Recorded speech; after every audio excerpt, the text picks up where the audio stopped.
patuloy nating pinagninilayan ang kwento ng himala na sinimulan ni Jesus Nazareno 2 linggo na ang nakalipas. Ang mga ebanghelyo nitong 5 linggo ay parang isang teleserye, dugtong-dugtong. Kaya sana makita natin ang pagkakaugnay at ang kabuuang kwento.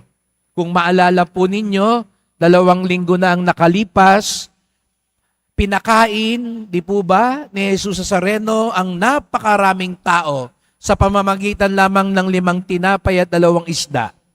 Higit sa 5,000 ang pinakain niya sapagkat nahabag siya.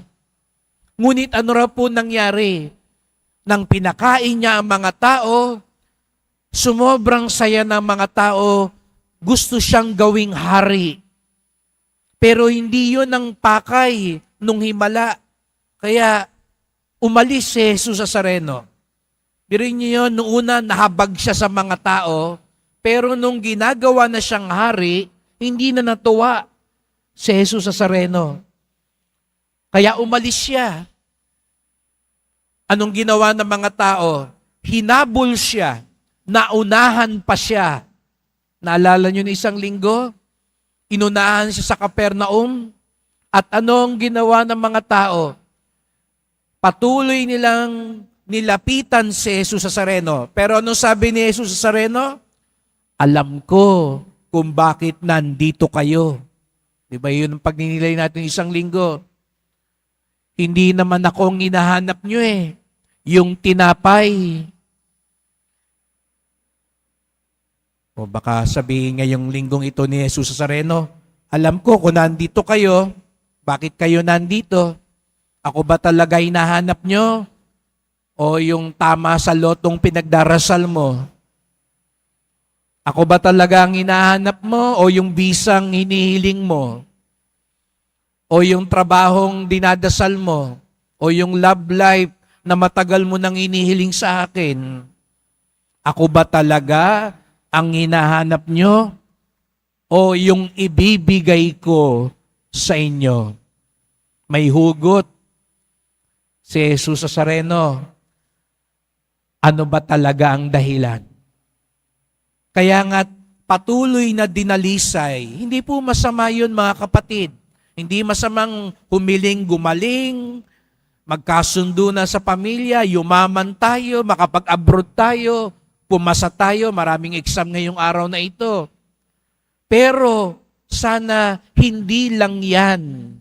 Kaya nga sabi ni Jesus Nazareno, hindi lang yung tinapay ang hanapin ninyo, higit pa sa tinapay. At sino yun? Ano yun? Siya. Kaya nga sabi ni Jesus Nazareno, ako ang tinapay ng buhay. Ako ang hanapin ninyo. Ako ang dahilan ng pagpunta ninyo, hindi yung hinihingi nyo sa akin. Madali naman maintindihan to eh. 'Di ba? Sa mga magulang, anong gusto nyo sabihin sa anak nyo? Ako, hindi yung baon ang dahilan kaya ka nagsisilbi sa akin. 'Di ba? Minsan yung ibang anak, magiliw, malambing. Tapos maya-maya sabihin, pwede ho bang dagdagan yung baong ko? O yung kaibigan mo, bigla kang hinanap. Nagulat ka. Ilang taong ka nang hindi kinakausap, biglang nag-ring yung telepono. Kumpare, ko naman tuwan-tuwa. Oh, pare, long time no hear. Oo nga pare, kamusta ka na? Tapos ng 5 minutong pagkakamusta, maya-maya, pare, meron ba tayo dyan? Mangungutang sana ako eh. Sasabihin mo, kaya pala tumawag to eh, mangungutang lang. Anong pakiramdam ninyo? Ako ba talaga? O ibang hinahanap mo? Kaya sa Diyos, pwede rin ganon. Ako ba talaga? Kaya inalok ni Jesus, ako sana. Kasi higit pa ako sa tinapay. Higit pa ako sa hinihingi ninyo. Naniniwala ho ba tayo doon? Higit pa siya kung ano man ang hinihingi natin. Kaya kahit hindi ibigay yung inihiling natin, basta kasama natin siya, ayos lang. Kaya ba nating sabihin yun, mga kapatid? Kaya ba nating sabihin, mahal na poon, kahit hindi ho mangyari inihiling ko, basta wag nyo kong iwan, okay lang sa akin yun. Yung mga nandito ngayon, kaya bang sabihin, sige po, kahit hindi ako makapasa sa agad ngayon, pero basta tibayan nyo lang ang loob ko, okay lang yun. Kahit hindi ma-approve ang visa ko, basta tumibay lang ang pag-asa ko sa inyo, okay lang yun. Kaya natin yun. Sapat ba talaga na siya ang kasama natin?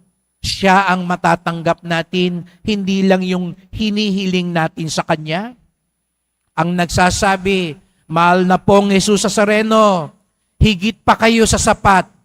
Kahit hindi nyo pa ibigay ang sagot sa dasal ko, kahit na marami pa rin akong pagsubok, basta kasama ko kayo, okay na okay sa akin to. Ang nagsasabing, sapat na nakasama nila si Jesus Nazareno, pumalakpak ng mas malakas.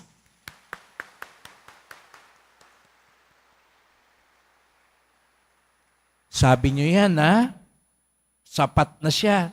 Kasi yung mga tao, hindi okay. Hindi nila maintindihan, hindi nila magustuhan, hindi nila matanggap yung sinabi ni Jesus Nazareno. Ano? Walang tinapay? Ikaw na lang? Ayoko yata yun. Mas gusto nila yung tinapay. Ano? Ikaw ang tinapay ng buhay? Iyon na lang, ikaw, hindi yung hinihingi namin? Parang ayaw nila. Mga kapatid, kayo po, pag ayaw nyo yung nangyari, hindi nyo maintindihan, hindi nyo matanggap, anong ginagawa ninyo? Aminin natin. Real talk po tayo. Pag yung isang bagay ayaw mo, hindi mo matanggap, hindi mo maintindihan, anong ginagawa ninyo? Yung iba sa inyo siguro, tatahimik na lang. Yung iba sa inyo siguro, iiyak na lang. Ano rin yung ginawa ng mga Hudyo? Pansinin po ninyo, nung sinabi ni Jesus Nazareno, ako ang tinapay na galing sa langit. Wag na yung ibang tinapay ang hanapin nyo. Nung hindi nila nagustuhan, nung hindi nila maintindihan, nung ayaw nilang tanggapin, nagbulong-bulungan sila. Sa English, murmur. Alam nyo, kung meron daw ayaw na ayaw ang Diyos, yung bulong-bulungan.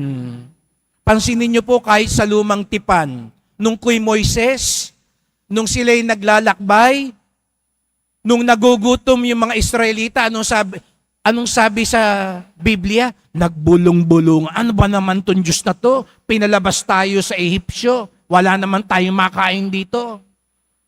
Ano sabi ni Moises? Lord, ano ba to mga pinadala mo sa akin? Mga reklamador. Bulong ng bulungan dito. Anong ginawa ng Diyos? Pinadala ng mana, pinadala ng pugo. Tatuwa yung Israelita. Matapos ng ilang araw, nagsawa. Anong nangyari na naman? Nagbulong-bulungan na naman. Pansinin niyo po yung mga kaaway ni Jesus Nazareno, yung mga eskriba at pariseo. Ano lagi yung sinasabi sa Ebanghelyo? Nung nagpagaling siya ng paralitiko, gumawa siya ng mabuti sa Sabat, anong ginawa ng mga pariseo? Nagbulong-bulungan. Nung gumawa ng mabuti si Jesus Nazareno, naghimala. Anong ginawa ng mga kalaban niya? Nagbulong-bulungan. Pansinin niyo po, yung mga kontrabida sa Biblia, yung mga pasaway, ang laging ginagawa, nagbubulong-bulungan. Ano raw problema sa bulong-bulungan? Hindi naman masamang magsabi ng masama ang loob. Pero anong problema? Pag bulong-bulungan, pinapaikot mo yung reklamo mo. Hindi mo sinasabi dun sa talagang kinaukulan. Di ba? Pag sinabi halimbawa nung boss nyo, mamaya ito yung gagawin natin. O sinabi ng teacher, mamaya itong gagawin ninyo ha. Anong gagawin?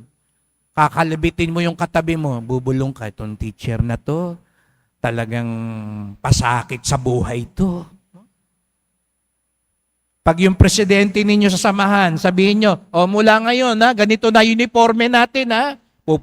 Babaling ka sa kaliwa, sabihin mo, diktador talaga to. Asama talaga ng ugali nito. Alam nyo, dito sa taas, kitang-kita ko kung sino mga nagbubulong-bulungan dito. Alam ko, pag kumiling na yung ulo nyong ganyan, at pakiramdam ko kung ano sinasabi ninyo, ang haba-haba naman ng sermon ng paring to. Kailan kaya matatapos to? Gutom na tayo. No? Ayan, biglang dumiretso yung ulo ninyo. No? Kanina, nagbubulong-bulungan. Pero aminin natin, mahilig tayo sa ganun. Bulong-bulungan. Ano rang problema sa bulong-bulungan? Ayaw mong sabihin, pero pinaparamdam mo. Diba? Pag ayaw mong ulam, ayaw niya yung pagkain. Yuyuko ka lang, tapos danda ka magsasabi sa katabi mo, matabang to, matabang, hindi masarap. Pero yung mukha mo, gusto mong iparamdam doon sa naghahain, hindi ka masaya. Yun ang problema sa bulong-bulungan. Ayaw mong sabihin, pero gusto mong iparamdam. At sasama pa ang loob mo pag hindi niya napakiramdaman yung sama ng loob mo. Yun yung ayaw na ayaw ng Diyos. Bulong-bulungan. Alam niyo ang gusto ng Diyos? Diretsahin natin siya. Narinig niyo sa unang pagbasa, si Elias, parang ang nakakatakot yung dasal niya. Sabi niya, Panginoon, kunin niyo na po ako. Gusto ko nang mamatay. Mas gusto pa ng Diyos yung ganong dasal eh. Kasi ibinibigay mo kung ano laman ng puso mo. Hindi ka busa ng busa. Hindi ka lang bulong ng bulong. Hindi kung kani-kanino ka bumabaling. Sa Kanya tayo bumabaling. Kaya nga sa Biblia, hindi naman po masamang magreklamo. Managhoy. Managhoy tayo. Ano ibig sabihin ng managhoy? Maging tapat tayo sa Diyos. Kaya nga sabi ni San Pablo sa 2 pagbasa, tanggalin nyo yung pambubulyaw, yung pananakit ng damdamin sa kapwa. Sa halip, tayo'y maging bukas sa Diyos. Opo mga kapatid, kaya nga sa Biblia, sa Salmo, punong-puno ng panaghoy. Parang reklamo din po ito, pero ang pagkakaiba nito sa bulong-bulungan, hinaharap mo sa Diyos ang lahat. Tapat ka sa Diyos. Hindi natin kailangang magyabang sa Diyos. Hindi natin kailangan sabihin sa Diyos, okay lang ang lahat. Kung talagang hindi okay, kung talagang may tampo ka, kung talagang nagdududa ka, kung talagang marami kang tanong, huwag kang mahiya na ilapit lahat ito sa Diyos. Sapagkat doon mas malugod niyang bibigyang linaw ang lahat.